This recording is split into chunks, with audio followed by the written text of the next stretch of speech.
Olá, sobre o GG70, o novo aço que a Gerdau vai começar a fabricar, que tem uma resistência de 700 MPa. É como se fosse um CA70, né? Um aço 40% mais forte que o CA50. Algumas pessoas vieram falar para mim, nossa Gilberto, que incrível, vamos começar a usar só isso na obra, vai ser muito mais econômico, melhor, entre outras coisas. Mas tem muita questão para analisar isso antes de sair aplicando nova tecnologia sem entender. Primeira questão é, GG70, nossa, que coisa incrível, surgiu no Brasil, nunca existia em lugar nenhum essa tecnologia? Não. O GG70 nada mais é que o Grade 100, que é basicamente o aço que já existe, é um tipo de aço que já existe nos Estados Unidos, que é o aço que tem uma resistência de 100 KSI. Quanto que é 100 KSI? 689 megapascal.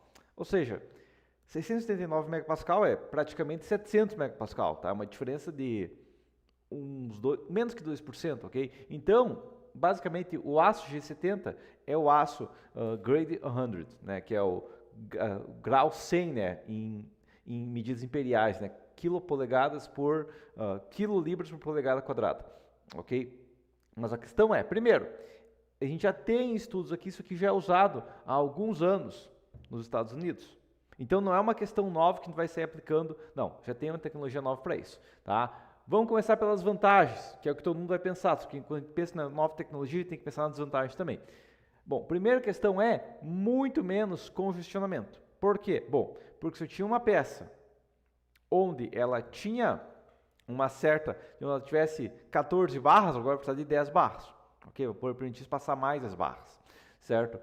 É mais fácil a execução, como eu tenho barras mais afastadas, eu consigo vibrar o concreto mais fácil para lançar o concreto, mais fácil caminhar nas formas e tudo mais, e menos peso, ok? Menos peso como assim? Basicamente, não só, ok, você vai pensar, tá, eu estava comprando 14 toneladas de aço, vou comprar só 10. Em parte sim, mas uma boa parte desse peso aqui também é facilidade de execução. Para colocar uma ferragem, uma viga muito grande, um pilar muito grande, uma ferragem vai ser complicado até de montar. Então, com menor peso, fica mais eficiente.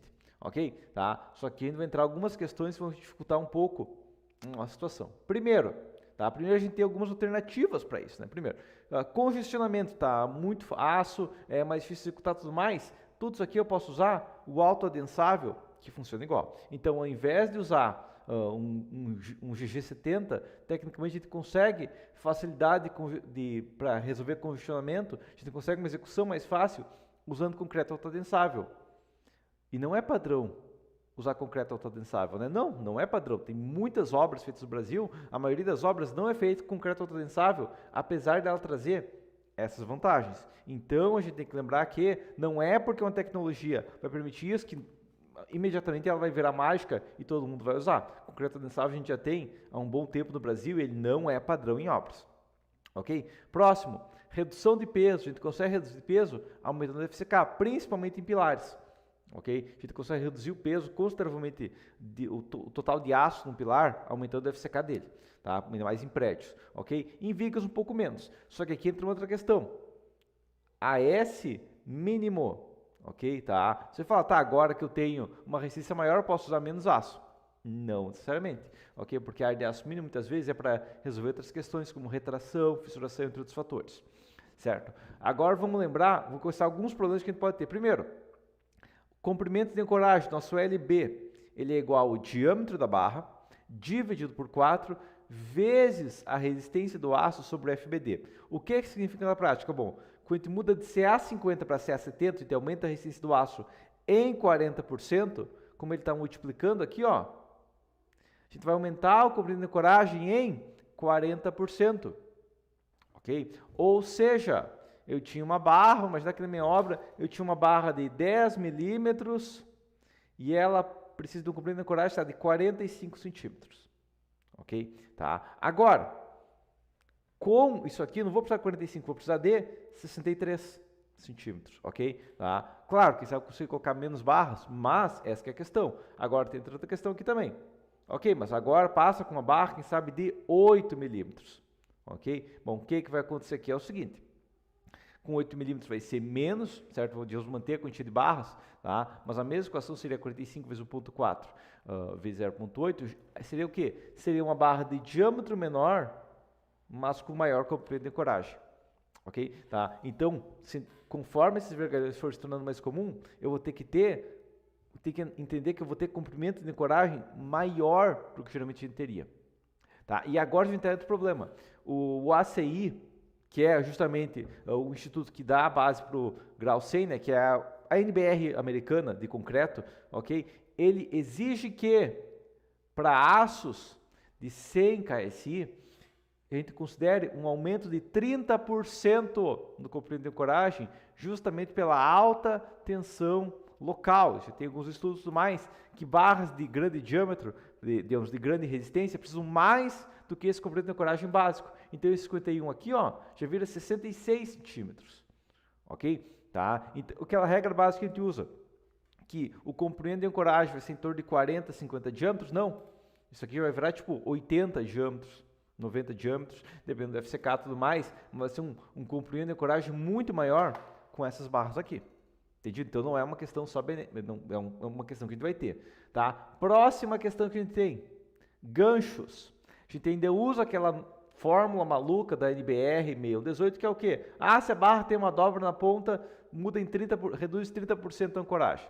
Ah, o código americano já não usa isso, tá? Ele faz um cálculo exato dependendo da dobra, ok? Que é um cálculo muito mais preciso, mas como a barra tem mais resistência e o gancho vai ser baseado na resistência do concreto, ele vai distribuir esforço baseado na resistência do concreto, eu não vou conseguir uma ancoragem tão boa só usando ganchos, eu preciso mais comprimento reto, ok? E terceira questão, agora vamos pensar, isso aqui eu vou deixar para depois, tá? Mas a terceira questão, vou começar pelo concreto fissurado, ok? Uma viga, por exemplo, uma viga, uma laje, uma coisa do tipo. Bom, a fórmula do concreto fissurado vai ser o W da seção multiplicado pelo FCTD da barra, certo? Do aço, tá? Mais o nosso módulo de elasticidade do aço multiplicado pela deformação no momento de fissuração multiplicado pelo D, ok? Isso aqui não é isso aqui vai dar tipo 1, 2% de diferença. Isso aqui eu vou usar como base porque é muito mais próximo da precisão. Mas a questão é, onde que entra o FYD nessa fórmula?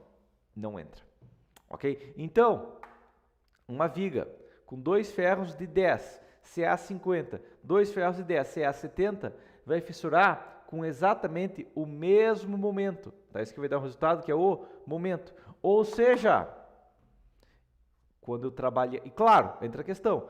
Se eu tinha uma viga, que ela tinha uma taxa de aço, eu troco para um aço de 70 megapascal, 700 megapascal, eu não vou, porque não existe motivo lógico, manter a taxa de aço. Eu vou reduzir a taxa de aço. Ou seja, eu vou reduzir... Isso aqui faltou multiplicar pela área de concreto, tá? Pela área de aço, pela OS aqui, tá? Mas a questão é, eu vou reduzir o momento fletor resistido antes de fissurar. Ou seja, utilizando um aço de alta resistência, a nossa fissuração aumenta, ok? Porque o nosso concreto vai resistir menos momento antes de fissurar, beleza? Agora, próxima questão, a NBR 6118, tá? Exige atualmente, tá? Em normas americanas não está exigindo tanto, tá? Mas a norma brasileira, ela exige que para a verificação dos estribos, a gente considere só 435 MPa, né, que é com o coeficiente de segurança, o CA50, ok? A gente já tem o CA60. E a norma já não permite considerar o CA60.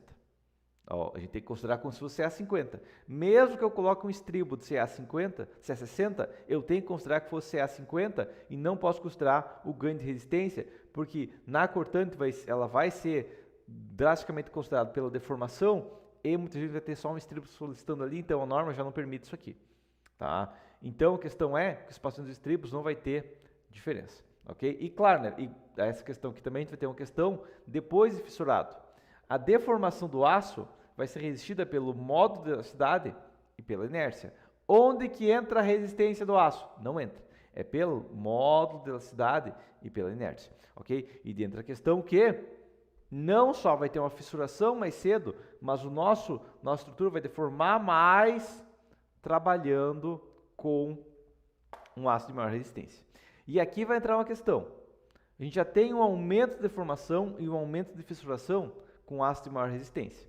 Por que a gente vai usar aço de maior resistência? Ok, eu consigo reduzir a taxa de aço, mas eu consigo, dependendo do caso também, reduzir a seção das peças. O que vai acontecer? Vai deformar mais.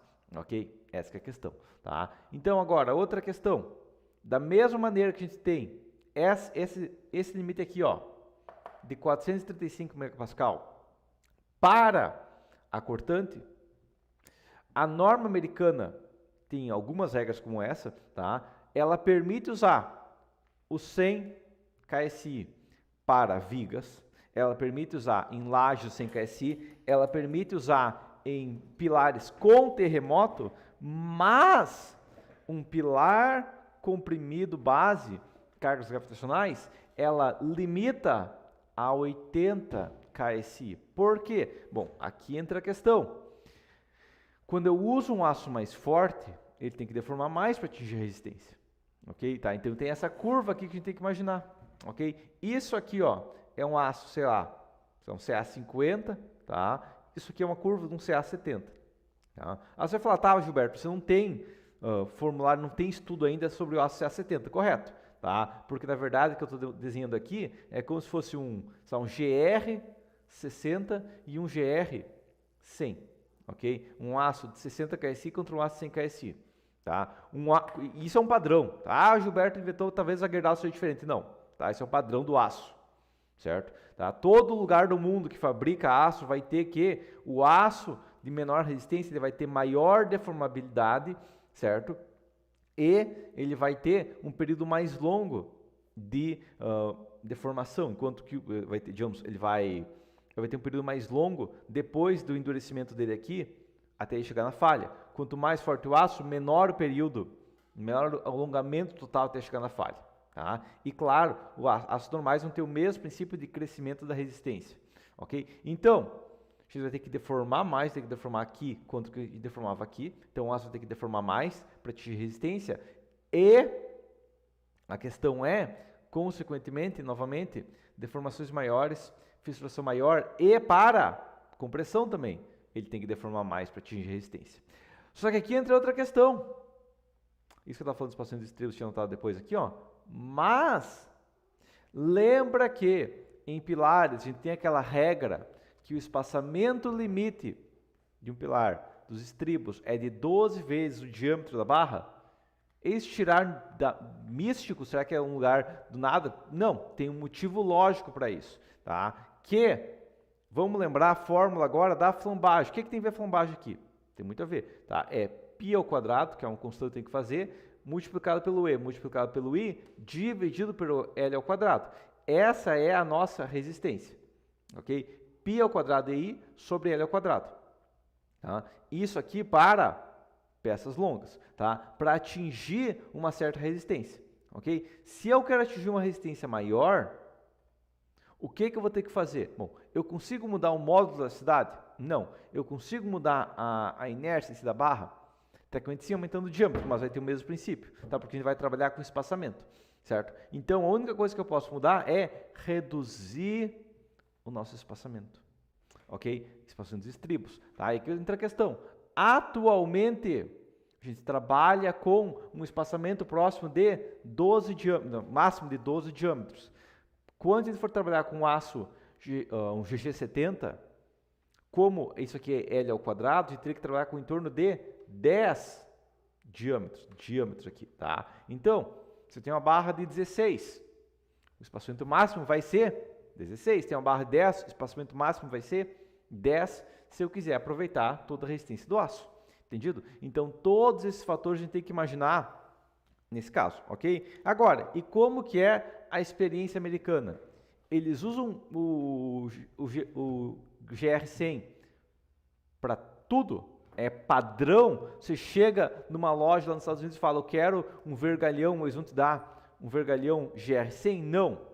O aço mais comercializado nos Estados Unidos é o GR60, ok? Tá? Esse é o aço mais comercializado nos Estados Unidos. Isso aqui seria equivalente, próximo a um CA42, ok? Então, nos Estados Unidos, onde eles têm a tecnologia para fazer aço de 700 megapascal, eles trabalham no mais comum com aço de 420 megapascal. Por quê? Justamente porque um aço de uma resistência normal vai ter todas as vantagens de menor comprido de ancoragem, de menor fissuração, de espaçamento dos estribos maiores no pilar, ok? Entre outros fatores. Então, não é de todo ruim o aço não ter tanta resistência, ok? Tá? E a questão é, eles estão transigindo para aumentar o uso de vergalhões, mas eles não estão indo do GR60 para o GR100, eles estão indo para o GR75. Que é em torno de, o GR75 seria em torno de, isso aqui, o GR75 aqui, ó, seria próximo a 550 MPa, tá? Então, isso que está começando a crescer, apesar do GR60 ser o mais comum, tá? E quando que eles usam o GR100? O GR100 é usado em casos de prédios com terremotos, onde o coeficiente de segurança é 1, aqui não tem que trabalhar com segurança em cima dele, tá? Mas o importante é que ele gera esforços muito pesados nas ligações pilar-viga, tem que ter uma armadura muito pesada e gera problema de congestionamento, ok? Tá? Então, nesses casos você trabalha com o GR100, certo? Em outros casos, ainda se continua trabalhando com o GR60 tranquilamente para 98% das obras lá é o GR60 o mais comum. Por quê? Porque na maior parte dos casos ele é mais eficiente. Ele controla melhor a fissuração, tá? É um aço um pouquinho mais econômico de ser fabricado. E daí a questão para controlar a fissuração, quanto mais barato o aço, melhor. Ok? Ele vai ter um maior controle de deformação também. Ok? Então ele vai ter várias outras vantagens, caso que ele não vai ter problemas gerados por uma maior resistência. Ok? E ele permite uma maior área de aço efetiva. Entendido? Tá? A longo prazo, provavelmente vai se tornar comum um GR75 lá, tá? Mas dificilmente a gente vai trabalhar com um aço de 700 megapascal, de 100 KSI, como um padrão de obra. Não vai acontecer. Isso só vai acontecer em obras específicas, certo? Em obras onde eu realmente tenho que ter um aço muito forte, ok? Eu tô com congestionamento de aço ali, ok? E a facilidade de execução e tudo mais vai compensar, ok? A questão que você tem que se perguntar aqui é o seguinte: se esse aço for 40% mais caro, você ainda compraria ele? Ele é 40% mais forte, 40% mais caro. Se for por resistência, dá na mesma, ok? Eu tenho que ter alguma outra vantagem para compensar. Por quê? Porque esse aço vai trazer vários outros pepinos que vão ser um aumento de custo efetivo, ok? Então, se realmente é o caso, que eu preciso reduzir o congestionamento, eu preciso reduzir a taxa de aço, né, o AS sobre AC, beleza? E nesses casos aqui, onde uma redução de ar de aço e tudo mais pode ser eficiente, beleza, mas maior parte dos casos, maior parte das obras, onde a taxa de aço está abaixo de 2%, esse tipo de aço aqui vai ser uma questão de nicho e não um padrão que você vai trabalhar sempre para o resto da vida com esse aço mais forte. Tanto que a gente está trabalhando há décadas, várias décadas, desde que eu sou nascido, se usa aço CA50 e quase em todo mundo o aço mais comum vai ficar numa resistência entre 400 e 550 MPa, porque essa é uma região onde a gente tem um controle adequado da deformação e tudo mais, tá? Consegue fazer uma fabricação econômica e ainda respeitando todos os fatores. Quase todo o mundo, qualquer vergalhão padrão que você vai encontrar em qualquer lugar do mundo vai ficar nessa resistência. A gente já está na parte alta, a gente está próximo de 500, a gente está na parte alta. Tem muito lugar que só tem aço de 400 megapascal, ok? E é um aço perfeitamente adequado, certo? Tem maior controle de deformações, tem maior controle de fissuração, gasta um pouco mais de aço correto, tá? Mas é uma fabricação mais fácil. Então, não é um produto padrão, é um produto de nicho, ok? Ele vai ter suas funções específicas quando isso aqui for um problema grave. Agora, se isso aqui não for problema, você está pensando algo que quer reduzir custo, você vai ter que pensar em melhorar seu projeto, melhorar a concepção, melhorar o todo da obra e não só achar um produto mágico que reduz minha taxa de aço em 40%. Tá? Além disso, esse produto aqui, o G70, ele não reduz em nada ar de aço mínimo, por exemplo, então tem essa questão também, beleza? Mas por enquanto seria isso e até a próxima.